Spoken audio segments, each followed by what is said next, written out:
eating. Just really quickly, some important information. The food and desserts are in the back here. Restrooms are all the way in the back. Just follow the green signs. They're in the back and on the right.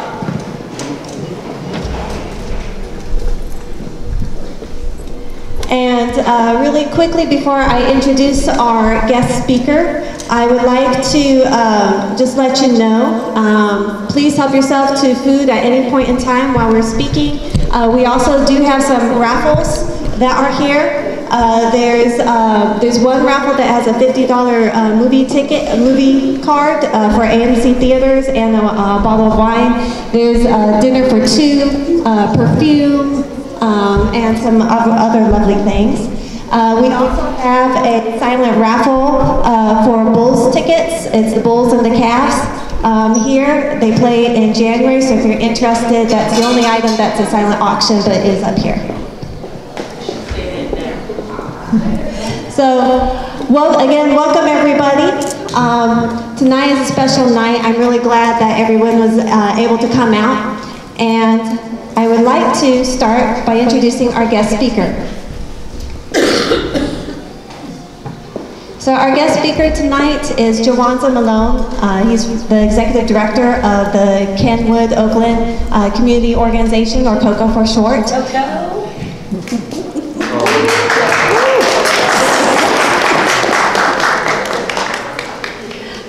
So COCO was founded in 1965 and has a dual approach to community engagement through community organizing and social service delivery. Prior to being the executive director, Jawanza helped negotiate a CBA, or community benefits agreement, for the 2016 Olympic Summer Games. So how many folks have heard about those efforts? All right, so Jawanza was part of that. Jawanza also provided leadership with the Sweet Home Chicago Coalition to pass an ordinance to use a portion of taxpayer dollars to restore foreclosed properties for use as affordable and rental and home ownership opportunities. And he also worked with public housing residents to defeat the CHA's proposal to mandate annual drug testing for tenants. So without further ado, I want to introduce Jawanza Malone from COCO.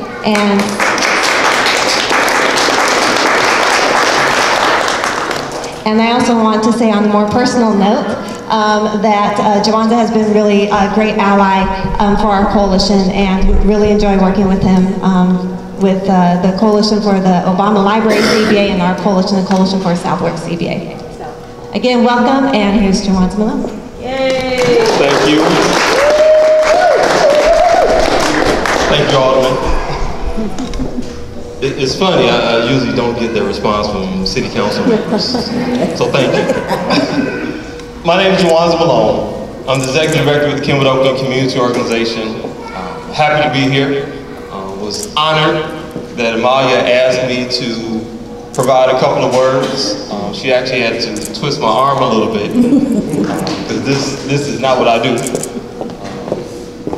Much more comfortable behind the scenes. But I'm here because of the tremendous amount of work that all of you are involved in. I mean, you know, it says it right here in the program, right? So if people haven't had a chance to read it, please do so. I would imagine most of you are familiar with the work of ASE, but just think about the work that happens every single day in this community, right? When you think about the millions of dollars in repairs that didn't happen and wasn't going to happen if it wasn't for people organizing to make sure it happened, right? So the work at Germano Millgate happened because of people organizing, right? Yes. The fact that another landfill was going to come to this area, but didn't because of what? We organize. That's right. Stand up, fight back. And so the reality is, this time is for you to celebrate what you've been able to accomplish, but also recognize that there's more work that has to be done. I mean, every time I talk to Amalia, she brings up the dozen new developments that's situated for the southeast side of Chicago. The funny thing is, most of those major developments are polluters. So what does that say about how people view this community? What does it say about how people view us, right? What does it say about how people view this part of the city? When you can have a polluter run out of one neighborhood and pushed on us over here. To me, that seems like blatant disregard and disrespect. They're saying that they don't care about the lives of your children. If they have health problems, tough. We're going to promise you jobs. Who cares if your babies can't breathe? They'll be able to have a job. But we should deserve more, right? Shouldn't we? Yes. I'm asking. Yes. I mean, clearly you've demonstrated you know how to organize, you know how to stand up and fight back. And so the reality is, as much as people want to make us believe each of us are each other's enemy, we know that that's not the case. Our neighbors are not the problem. Now, we may not always like what our neighbors do. We may not always like what people in our family do. But that doesn't change the fact that that's family. And we have a responsibility, not just to ourselves, but to each other. Because if nothing else, I believe, I don't know, but I believe we can agree on the fact that we are under attack. It's not an accident that you have all these polluters wanting to come over here. Now, my suspicion, I don't know, Alderman Garza, you may know better than me. You're much smarter than I am. You deal with these people way more than I have to, thank God. More than I like. Yeah, I know, God bless you. But my suspicion is that they want to push these companies as close to the border as possible. Because God forbid, the mercantile exchange has to breathe noxious fumes. God forbid, those billions of dollars that's being traded every single day will have to deal with a little cloudy air. We can't have that. We can't have these good, hard-working people have to deal with pollution. Push it out there where the people we don't care about live. And my belief is that's what's happening. I'm not going to be long, I swear for God I'm not. I was raised in the Baptist church, so y'all in trouble. I'm trying to close. I'm letting you know, I'm already trying to close, right? I was when the Southwork site was up over here, right? They were bringing people on all these tours. They wanted to show the world the magic, right, of ingenuity. Bragging about how they brought mud up from Mississippi and put it on top of the coal slag to build it out into the lake and create this whole new city within a city. I was on one of the last tours of the day. There was two white guys on the tour bus with me. One from Barrington, the other one's from Waukegan. They're having a conversation. The guy from Barrington says to the guy from Waukegan, you know what, I'm really trying to figure out how to get back into the city. This might be an opportunity for me, but, here's the but. We gotta figure out something to do with 79th Street because I rode in along 79th Street and I don't wanna have to see that every day. I swear for God, this is what happened. And so the reality is, the lives that we have to live every day, a whole lot of people are comfortable with as long as it doesn't affect them. Now, the minute it affects them, they want to do something about it, but it's not for our benefit. Mr. Barrington didn't want to improve 79th Street because he was convicted by what he saw. He wanted to change the educational outcomes and life expectancy of the little black boys and girls he saw as he drove in. Nah, that wasn't it. He did not want to be inconvenienced by the poverty that he saw and all the conditions that were a part of that. That's why he wanted to change 79th Street. And so I'm going on this tangent because it's part and parcel of every single thing we do every single day. What we do to continue to exist in this city, to be able to make sure that our children have a place to go and come back to make sure that we have something to put in their stomachs and something to put on their back. The sacrifices we make every single day to make sure that our babies are able to have a life that's better than the ones we had to live, it calls for us to challenge this system. It does. There is no way our families are going to be able to thrive unless we challenge what's happening right now. And we don't have to go to DC to do it. We can. But there's enough problems right here in our own backyard that we got to deal with. Now, I'm completely nonpartisan,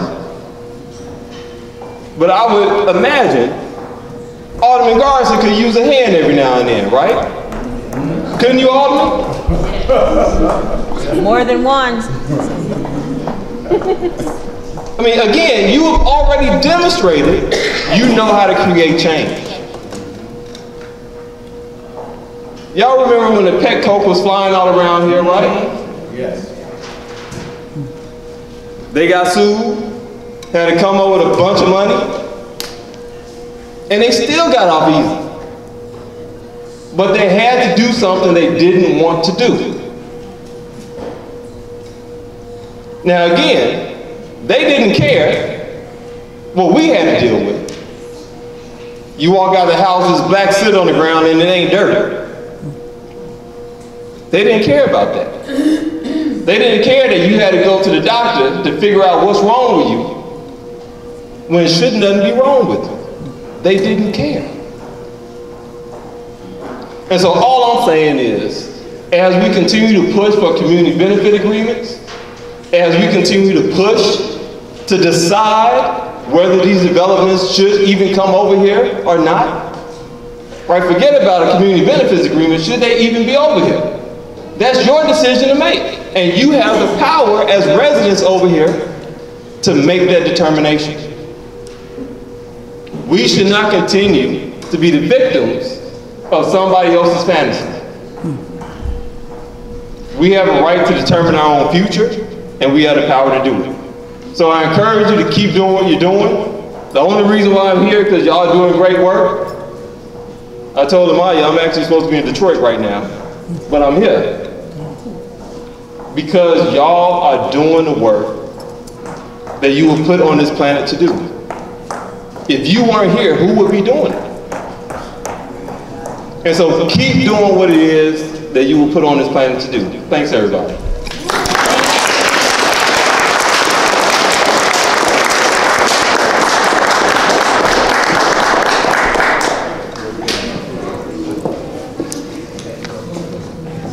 So let's give another hand to Jawanda Malone.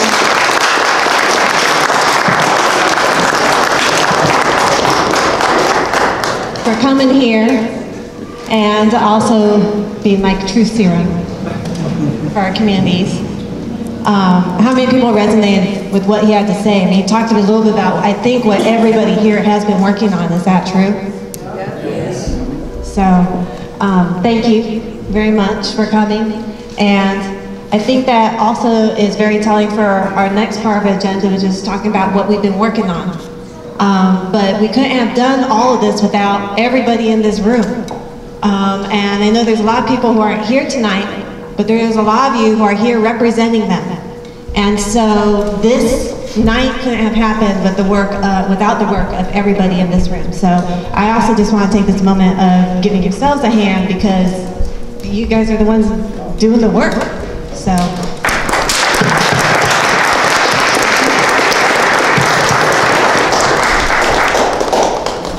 All right, so right now we're going to have some updates from all of our campaigns. So if you're speaking on the campaign, if you can please come up.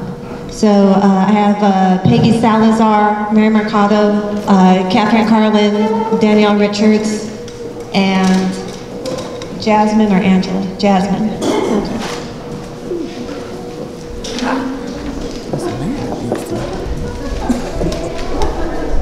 All right, so our first speaker is going to be Peggy Salazar from the Southeast Environmental Task Force to give us an update on the Southworks campaign, but also the visioning event that we had just a couple weeks ago.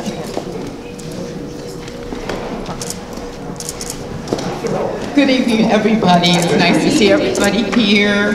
I don't know how many of you are familiar with me, but I'm with the Southeast Environmental Task Force. We've been around for more than 25 years. A small grassroots organization located in a storefront office with peeling walls and cracked tile, but we are there. Amalia asked me to do an update on the our Voice, Our Vision meeting that we held in October. And the intent of that was to bring in the community and community members, and we wanted to update them on developments that were coming to the southeast side, because sometimes people aren't informed. You can't do things or react to things if you don't know they're happening. So the first intent was to make people aware of the developments that were coming in. The second intent was to educate them and connect them to what does it mean when a development comes into community? Okay, what do impacts look like? Do we want a development? Those are things that we need to ask ourselves. The community sometimes gets certain developments because of the view of the community. And conversely, the developments reflect the type of community, right? So depending on the impact it has. So we were there to educate people. Of course, my area was environmental, but we also did jobs and job training, housing, as well as education. And people probably wonder, well, how are developers connected to all of those things? Well, they can be, because depending on the type of development, it determines the type of environment you're living in, because that development is in your community. So does it impact you with pollution? Does it impact you? And people think of, you know, environmentalists and tree huggers, but let me tell you something. If you live next door to a gas station that has lights on all night long, how does that affect your block? Okay? So these are things that we don't normally make connections to, but you have to start looking at a development when it comes in. And like Juwan said, he said we should have a say-so, some input into what comes into our community. We know best what we need, and we know best what we want, right?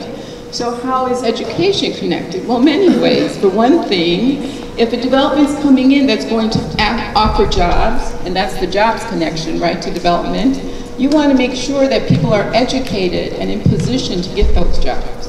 You want to make sure a developer has something to offer the community other than just jobs. And sometimes it can help fund something in the educational system. There are all these connections that can be made, but they can only be made if we're brought to the table. They can only be made if we are informed.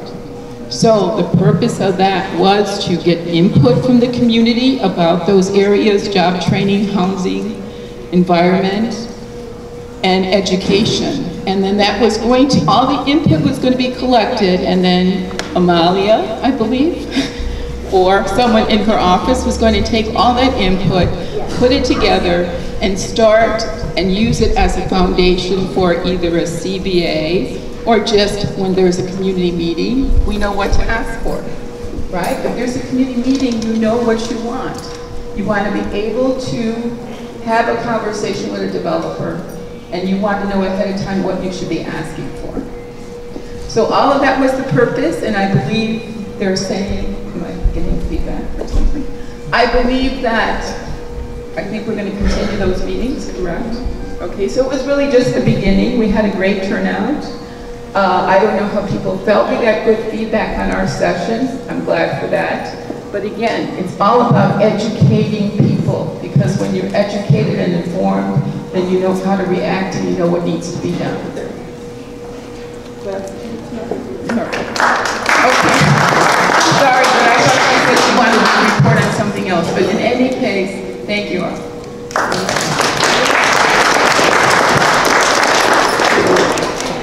Thank you, Peggy.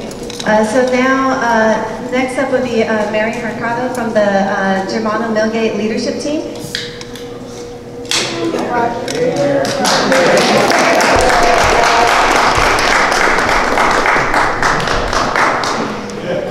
Can you hear me? My name is Mary Mercado, and I live at Germano Millgate, and I'm on the leadership with a couple of the members. We did a victory this year. We got $1.16 million from Mr. Fusco to do repairs in our apartments and landscaping and whatever, thanks to this beautiful woman here. And also that helped us get all organized. But repairs have stopped since September or something like that. And now we are living with mouses, bad pipes, leaking roofs, leaking floors. No heat, no hot water, a lot of stuff that needs to be repaired. Mr. Fusco is not doing the repairs and he's not letting go of the money. But it's our biggest problem is the mouses, because they're having more fun than we are because they're running around the whole house. And I don't like them at all. But thanks to everybody that we're gonna keep pushing him to do our repairs and to get rid of the problem that we have with the mouses, and get our repairs, and get our apartments done, because I'm not the only one of 357 units that live there. This is everyone that is infected like this. I have 3 kids, some people have 4 or 5 kids, 9 kids, but we should not live like this. And we need one day that everybody can support us, to call HUD, to call the city, to call his office, and I don't care. We need him to let go of the money to do the repairs. Because winter is coming and there is no picnic. When you have no heat and you're living in a filthy, infected apartment with mouses everywhere. So thank you for everybody, and hopefully we get together again.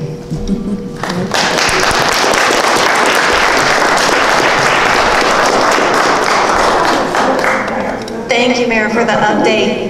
There's some green pieces of paper, so if you are interested in helping support the Germano leadership team, so they're the green cards, the commitment cards. One of the options is to check off a box to say, yes, you will support the Germano leadership team. They're in the process of planning when the next call day might be, but it'd be very helpful that the community show that they're not on their own. So please, if you want to stay tuned for when that will be, again, it's the green sheets. That's one of the options. Please put your contact information there, and we will let you know when the call is.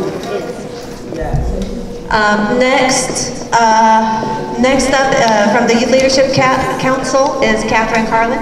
Woo.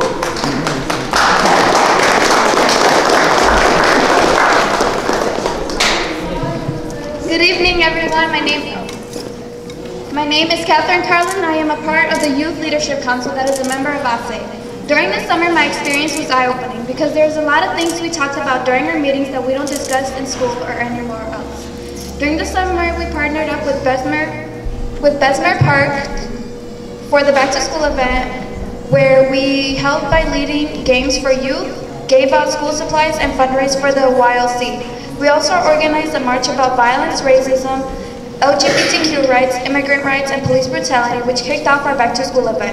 We also met every Monday at Skyer, where we created a mural that was about the environment, social emotional wellness, and activism. The mural represented 2 things. The first part of the mural was about the negative perceptions people have of the Southside youth. The next part was how we really see ourselves. We added motivational words and drawings. I learned art is a good way to express yourself, and you get to see different points of views about the same topic. The Youth Leadership Council also gave me an opportunity to join other youth who are seeking out about mental wellness. Hope to continue participating in the Youth Leadership Council because we do things peacefully but powerfully. Thank you.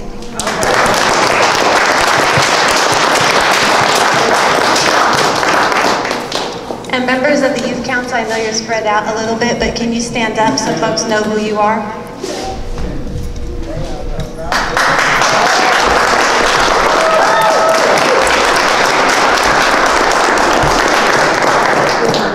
So these are our future leaders.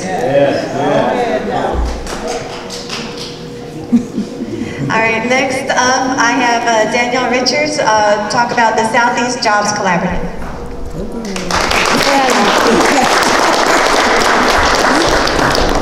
Good evening, everyone. So once again, my name is Danielle Richards. I am the community organizer for ASE, for Coalition for a Southwest CBA, and I'm also one of the co-directors of the Southeast Jobs Collaborative. So who are we? We bring together public and private community organizations together in efforts to advance the labor market prospects of Chicago residents while meeting the needs of our region's employers for a skilled workforce. The Southeast Jobs Collaborative partners with financial institutions, city and state workforce agencies, educational institutions, and public officials. We will create strong relationships with employers that ensure low-income, disadvantaged, and entry-level job seekers are exposed to labor market job opportunities through work experiences, trainings, and internships. So late last year, early this year, the Coalition for a Southwest CBA, we had a jobs pipeline where we were working on jobs specifically just for this area. And we were also a member of the Southeast Jobs Collaborative. So we combined those two forces to be a bigger force, not just on the southeast side, but the far south side as well. So we're currently working on putting together a referral process for upcoming development so we can get our residents in our areas ready for all these developmental jobs that's coming to the region. So if you guys want more information, I'll be floating around all night. Come see me. I can let you know when our meetings are so you can join the Southeast Jobs Collaborative. Excellent.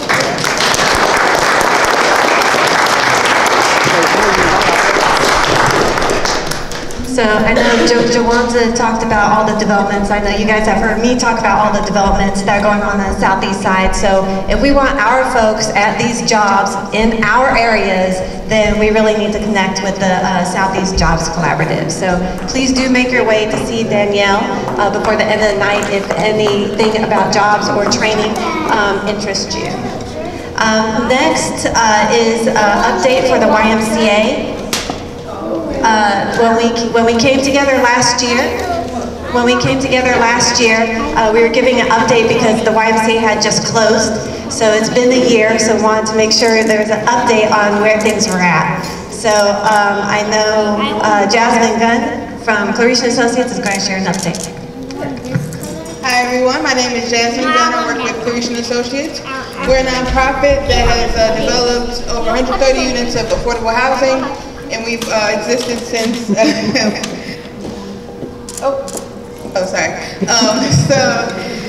right now we manage around 100 units of affordable housing, half senior, half multifamily. So like many people in the room, when we heard the YMCA was closing last year, we were pretty devastated that we were losing such a huge community asset, the community hub. And we were very disappointed that it was happening, so we wanted to take action. So one of the things we did was we partnered with POA, which is a preservation of affordable housing. And so in a couple weeks, we're going to close and actually purchase the YMCA with them. We're going to preserve all 100 units of the senior housing that is there, that will remain. And we're going to renovate most of the units. We're going to renovate the units actually, and then we're also going to reopen the community center, but we're turning it actually into a wellness center. So we're going to partner with the Chicago Family Health Center and different partners to really bring a full all-around service for wellness. That includes physical, mental, social, all the above. And we're also planning, once we officially close, to have a few community meetings with the residents that live there now and with the community at large to see the things that they want to see, the type of programming they want to see. And if you would like to come to me or Clarice Associates in general, if you have any community organization or partners that you would like to see based at the YMCA or based at that building, please feel free to come because we are looking for community partners now. And the main community partner we're looking for is someone to manage a pool. because we do a lot of things, but we don't manage pools. So we find a partner to do the gym and the pool. That would be awesome. That's what we're really fighting to get right now. So that's the update. Hopefully, you know, a year from now, it'll be, yeah, we'll be doing the grand opening. Yes. So that's the update.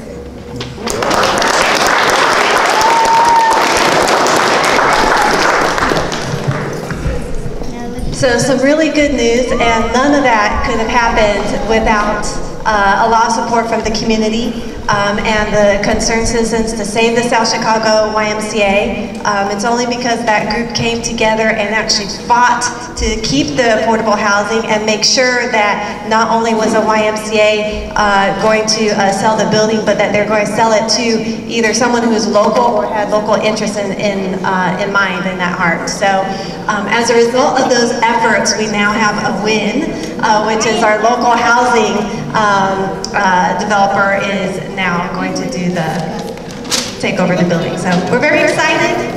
So, but also I just wanted to say this is a pat on the back for everybody here because this couldn't have happened without you. I can have it.